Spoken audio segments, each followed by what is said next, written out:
Hello. Today's podcast is about the book of Psalms. I imagine that the book of Psalms is one of, if not the, favorite book of the Old Testament for Christians and many Jews.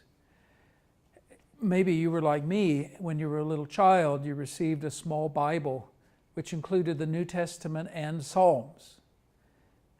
It's an interesting choice, actually. It arose somewhere around the First World War as soldiers were given something they could carry in their pockets so they could remember the core of their faith and have some kind of hope even amidst terrible tragedy.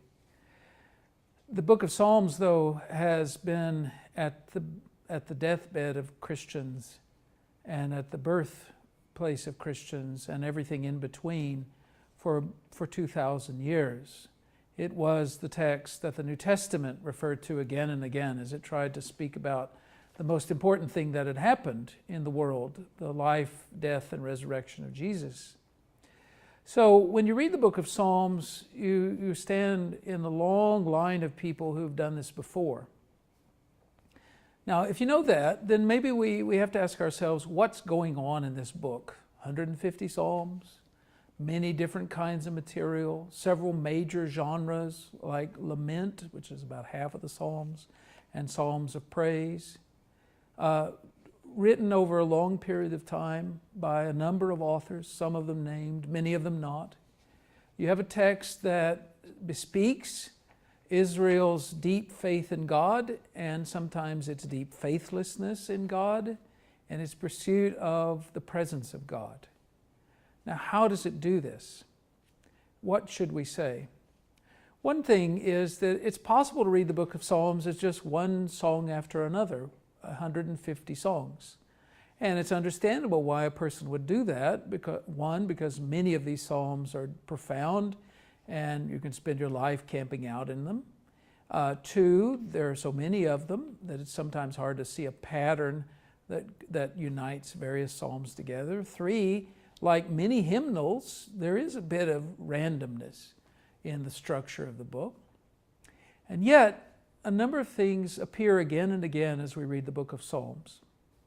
I'd like you to notice, for example, the last verse of Psalms 41, 72, 89, and 106. When you read those last verses of those four Psalms, you'll notice that they are essentially the same. You'll also notice that they are about the praise of God, and that in a couple of those cases they seem, well, frankly, tacked on to the psalm that they're part of. The reason they seem tacked on is, well, because they are tacked on. They were added by not the composer of the individual psalm, but by the person putting these psalms together. Then you'll notice again that they're about praise. They're about the praise of God, and they call Israel to praise God. And then you notice that the end of the book, the entire book of Psalms, Psalms 146 through 150, all end with this very dramatic, loud, splashy calls to praise of God. Now, why does this pattern emerge? The answer is that somebody in late antiquity decided, in collecting the book of Psalms, decided that this was a book about praise. Even though half of the Psalms are laments, even though many of them cry out of the depths to God and protest some terrible tragedy in the world, even though many of them say, well, by the waters of Babylon we hung our harps and so on. At the end of the day, it's a book about praise. That lament and praise are not opposites, but are somehow connected closely to each other. In fact, the organizers of the book of Psalms divided into 5 sections. Psalms 1 to 41, 42 to 72, 73 to 89, 90 to 106, and 107 through 150.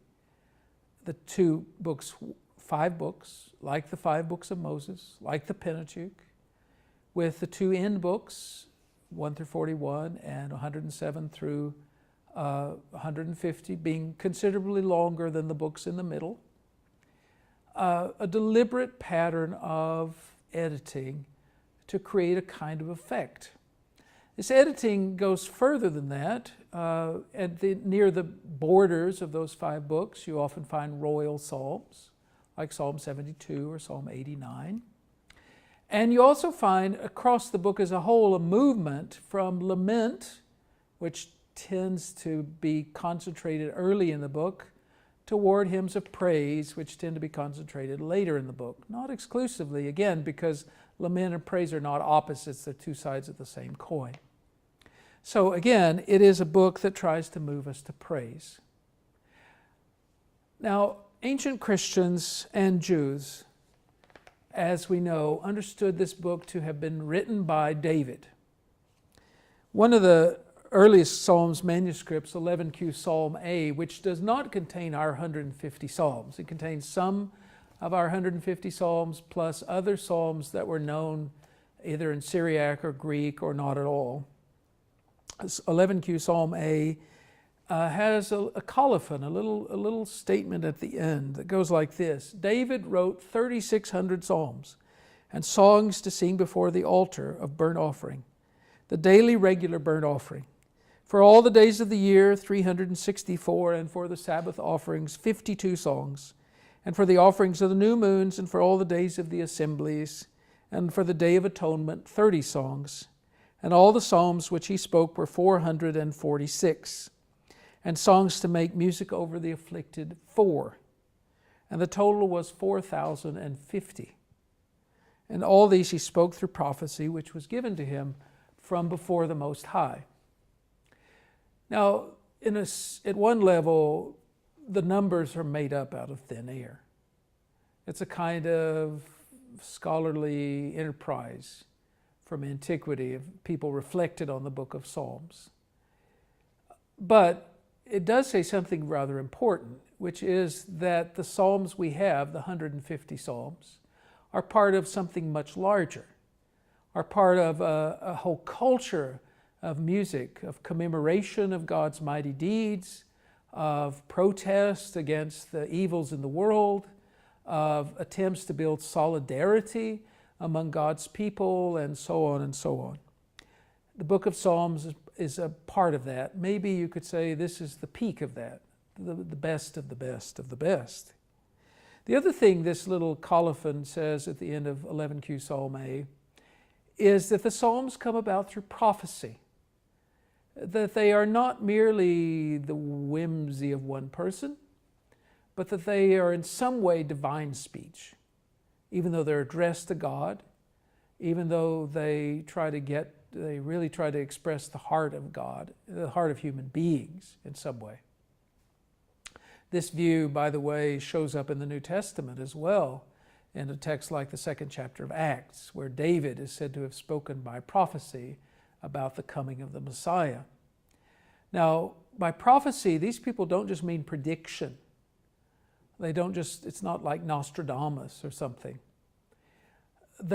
Rather, it is speech that goes to the deepest realities of existence, that talks about God's work in the world in some way or another.